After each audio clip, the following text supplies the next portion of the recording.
A blessed day everyone! Masarap po mag-aral ng Biblia. Tayo po ay nasa programang Unlearn Error, Spread the Truth. Welcome po kayo. Series po ito ng Bible course in Systematic Theology. This program has fourfold purposes which are embedded in my prayer to the Father, that we may be illumined by the Spirit of God and be challenged to equip ourselves with unpopular gospel but solid apostolic doctrine. Number 2, that we may be challenged to uproot humanistic worldview and defend biblical worldview. Number 3, purpose of this program and my prayer, that we may grow healthy in unadulterated essential or spiritual food and be built up in our most holy faith. Number 4, that we may stand firm in our faith and pass it on to regenerated and faithful sheep. In short, may God help us to unlearn error and spread the truth. Aral na po tayo ng Bible Doctrine Part 2. Topic po natin, have Calvinists diagram their framework of doctrine.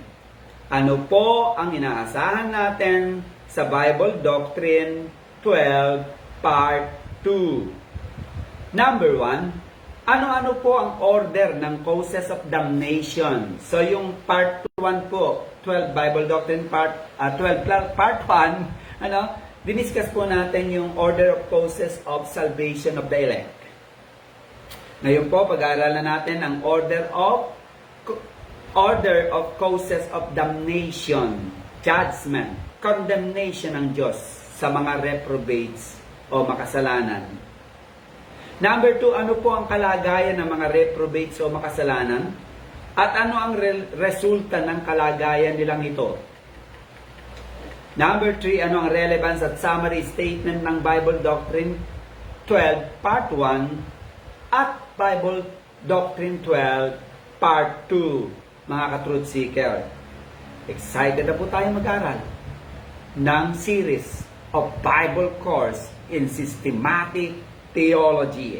Sarap mo mag-aral sa mga tunay na sheep ni Lord. Ano naman po ang order ng causes of damnation, judgment, condemnation o hatol ng Diyos sa mga makasalanan reprobates? Sa taas at right side naman ng diagram, hanggang sa sentro nito ay mapapansin natin ang mga sumusunod. Bibigay ko na lang po yung link ng diagram na ito para makita nyo po. The first cause of damnation of the sinner or reprobates is the triune God. God is the first cause of all things in this world. But He is not the author of sin.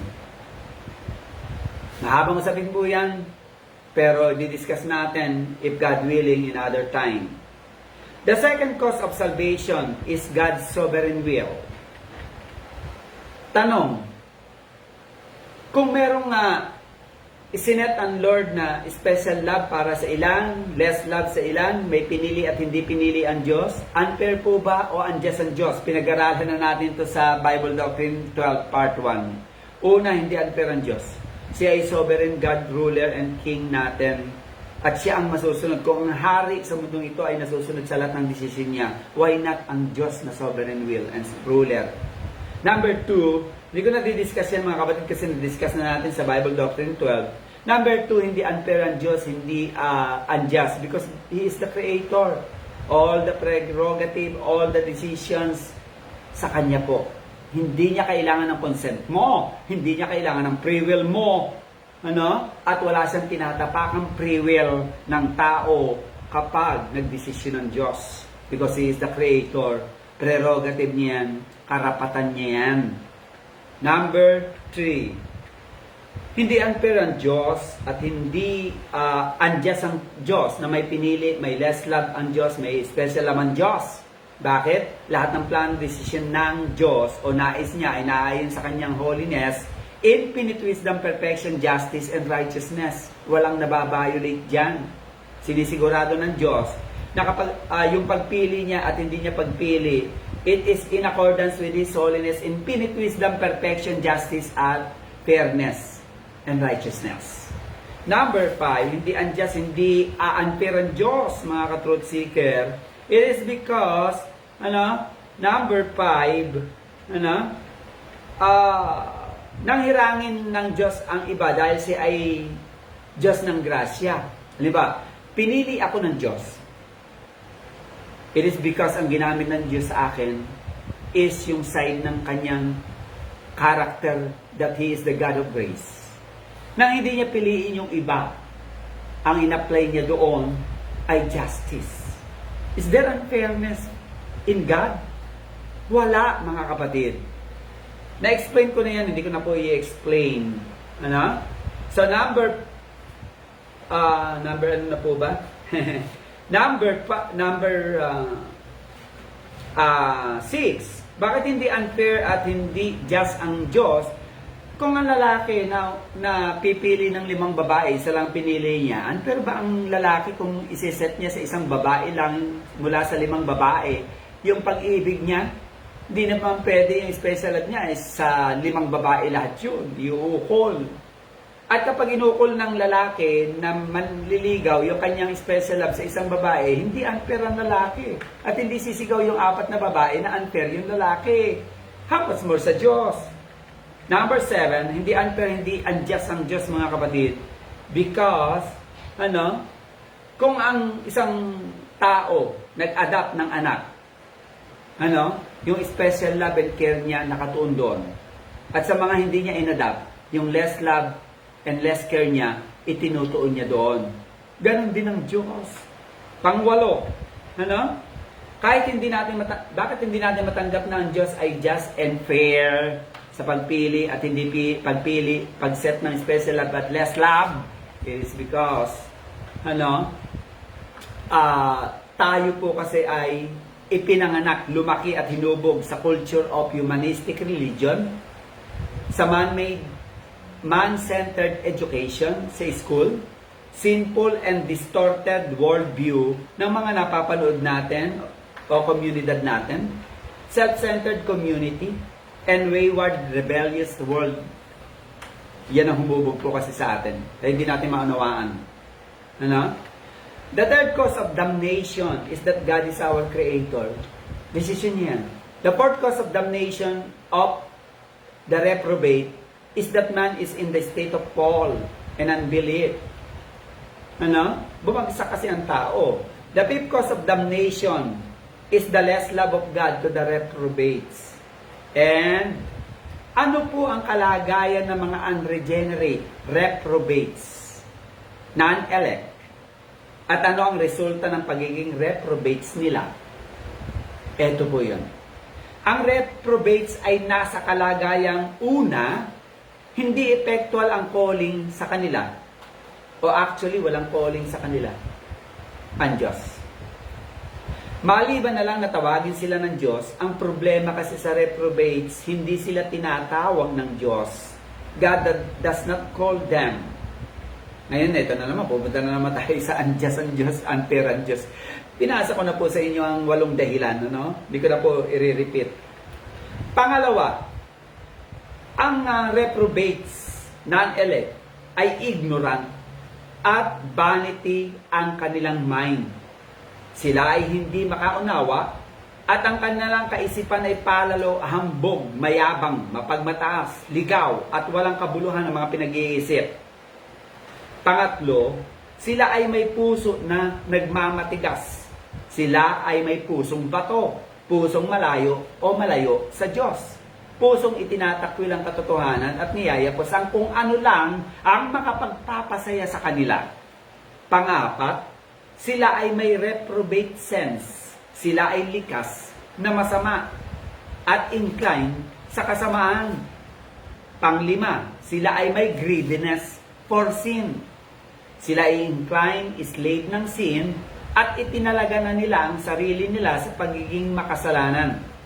At ang resulta ng kanilang pagiging reprobates ay nakakarinig sila ng gospel, ngunit hindi nila ito tinatanggap o nauunawaan.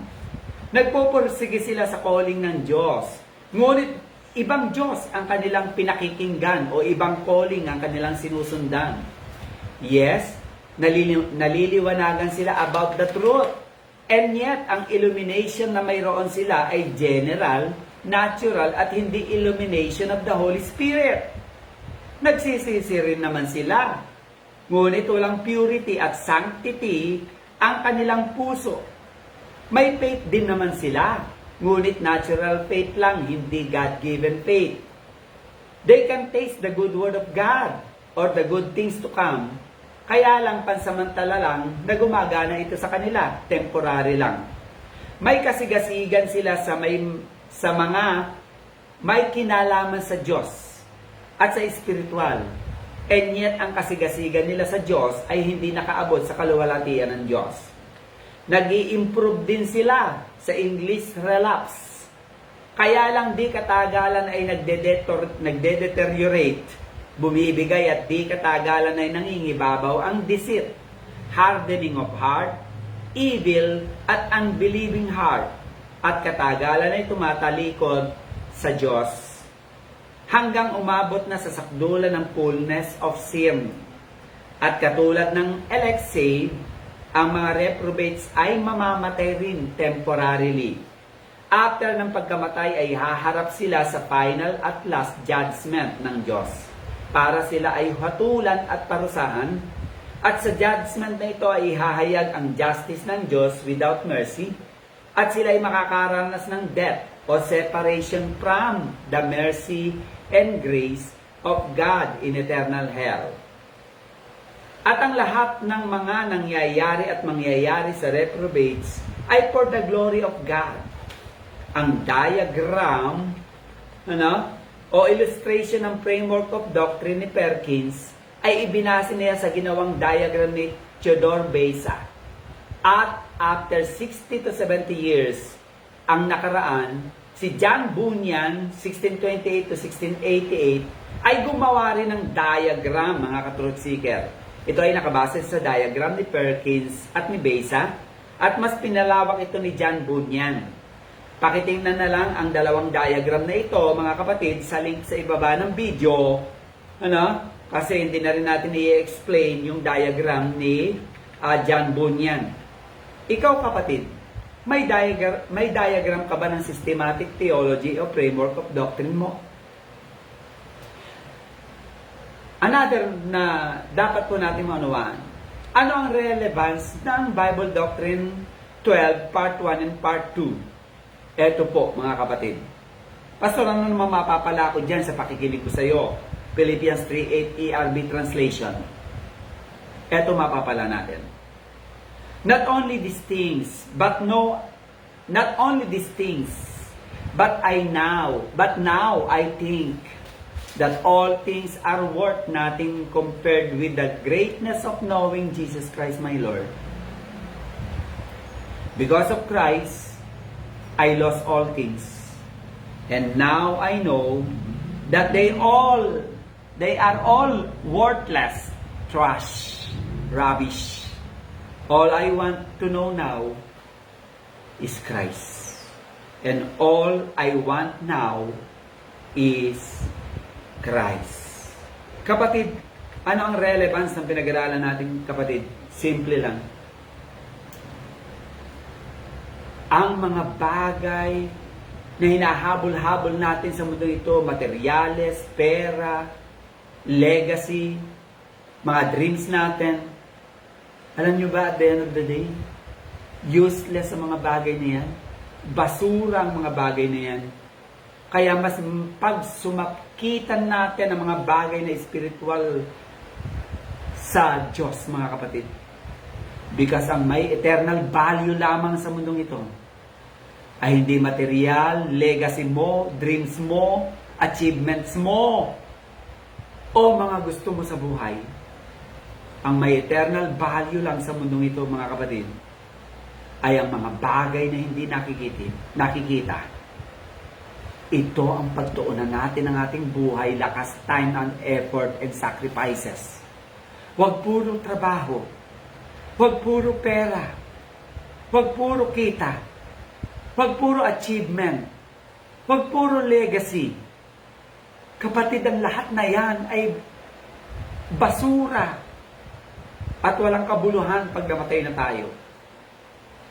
Mas pahalaga natin ang mga spiritual na bagay, mga kapatid. Because at the end of the day, walang kwenta ang lahat ng mga nakikitang bagay na tinetresyo natin sa mundong ito.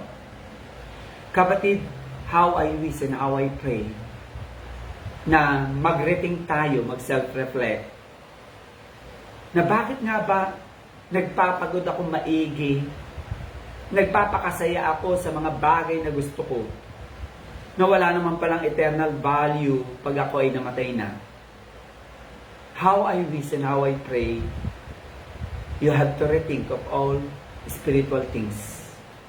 At mas pahalagahan po natin ang mga spiritual na bagay. Summary statement po ng Bible Doctrine Part 1 and Part 2, Bible Doctrine 12 Part 1 and Part 2, ito po.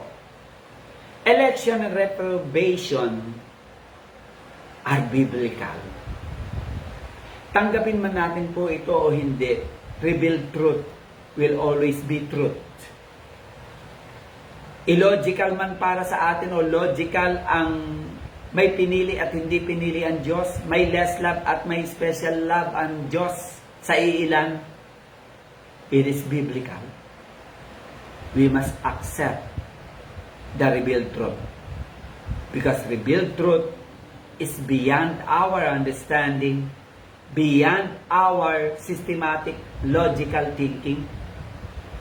It is God's thoughts higher than our thoughts. Good day and God bless po sa ating lahat, mga ka-truth seeker. Kita-kits po tayo sa Bible Doctrine 13. Good day and God bless po sa ating lahat.